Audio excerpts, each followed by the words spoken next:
ظلم پھر ظلم ہے، بڑھتا ہے تو مٹ جاتا ہے، بڑھتا ہے تو مٹ جاتا ہے۔ آزادی کشمیر وقت کا تقاضا۔ صدر ذی قدر، معزز اساتذہ کرام، میرا موضوع تقریر ہے آزادی کشمیر وقت کا تقاضا۔ آج کشمیر وقت کی نوک قلم سے ٹپکنے والا لہو رنگ سوالیہ نشان ہے۔ عصر حاضر کا سب سے بڑا المیہ، 1 کروڑ کے لگ بھگ انسان سنگینوں کے سائے میں مقیم اقوام متحدہ کے خوابیدہ ضمیر سے باوقار زندگی کا حق مانگ رہے ہیں۔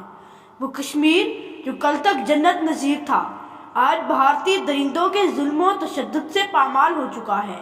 وہ کشمیر جس کا حسن دیکھ کر جہانگیر بے ساختہ فردوس بروئے زمین پکار اٹھا تھا، آج سلامتی کونسل کے بند لبوں سے رائے شماری کی صدا سننے کا منتظر ہے۔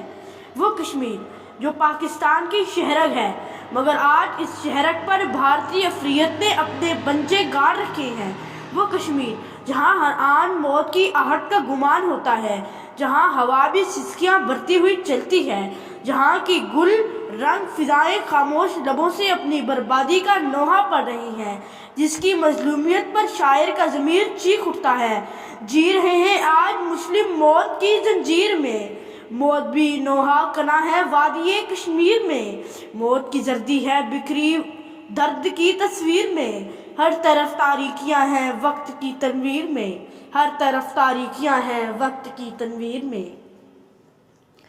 کون ہے آزادی کشمیر کا جو نام لے، کون ہے آزادی کشمیر کا جو نام لے، کون ہے خودداری و غیرت سے جو کام لے۔ جناب والا، کشمیر جغرافیائی، مذہبی اور روحانی رشتوں کے ساتھ پاکستان کی وحدت کا حصہ ہے۔ یہاں شاہ ہمدان، نور الدین ولی، چرار شریف اور حضرت بل کی صورت میں اسلامی عظمت کے 4 ستارے بکھرے ہوئے ہیں۔ قائد اعظم نے اسے پاکستان کی شہرگ قرار دیتے ہوئے پاکستانی مجاہدین سے کہا تھا کہ کشمیر ہماری شہرگ ہے اور کوئی غیرت مند قوم اپنی شہرگ اغیار کے حوالے نہیں کیا کرتی۔ ہمیں کشمیر ہر قیمت پر حاصل کرنا ہے، زندگی ہو یا موت، ہر حال میں کشمیر پاکستان کا حصہ بننا چاہیے۔ جناب صدر، بابائے ملت کے جو ایمان آفری الفاظ ملت پاک کے جوانوں کی دھڑکنوں میں سما گئے، مسلم مجاہدین کی پیش قدمی کا انداز دیکھ کر بھارتی سامراج لرز اٹھا۔ جواہر لال نہرو نے اپنے سفید فام آقاؤں کے حضور گھٹنے ٹیک دیے۔ سلامتی کونسل نے بھارت کی درخواست پر جنگ بندی منظور کی۔ بھارت نے جلد از جلد رائے شماری کا وعدہ کیا۔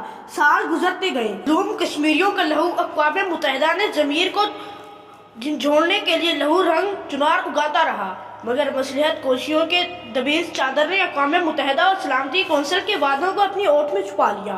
کشمیر میں خون کے دریا بہتے رہے، دختران کشمیر کی عصمتیں خاک بسر ہوتی رہیں، بچے سنگینیوں کی نوکوں پر اچھلتے رہے، لاتعداد بوڑھے اپنی آنکھوں میں آزادی کشمیر کے خواب سجائے بھارتی درندوں کا تشدد کا نشانہ بن گئے۔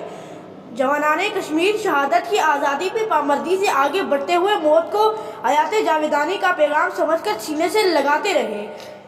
اس دعا اس حقیقت کی ترجمانی بنتی رہی کہ یا خدا طاغوت کی قوت کا جادو توڑ دے، یا خدا تو پنجۂ اغیار اب تو موڑ دے۔ کشمیر ہمارا ہے، ہر قیمت پر ہمارا، تو پھر اے اہل کشمیر سن لو کہ اب ہمارا سب کچھ تمہارا ہے۔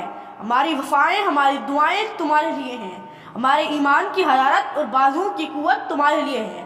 اے ارض کشمیر تو ہماری شہرگ ہے، ہم ایک باہمیت قوم ہے، اپنے جیتے جی کسی طاغوتی قوت کو اس شہرگ پر نوکیلے دانت گاڑنے کی اجازت نہیں دیں گے۔ کشمیر کے سربکف مجاہدوں بڑھتے رہو، غازیوں اپنے لہو سے آزادی کی داستان رقم کرتے رہو، ہم تمہارے ساتھ ہیں، تمہارے ساتھ ہیں، تمہارے ساتھ ہیں۔ بڑھتے چلو مجاہدوں کہ ہم تمہارے ساتھ ہیں، چلے چلو اے نمازیوں کہ ہم تمہارے ساتھ ہیں، صدا عمل کی راہ پر چلو ہے وقت کی صدا، اٹھو اٹھو اے رہبرو کہ ہم تمہارے ساتھ ہیں، اٹھو اٹھو اے رہبرو کہ ہم تمہارے ساتھ ہیں۔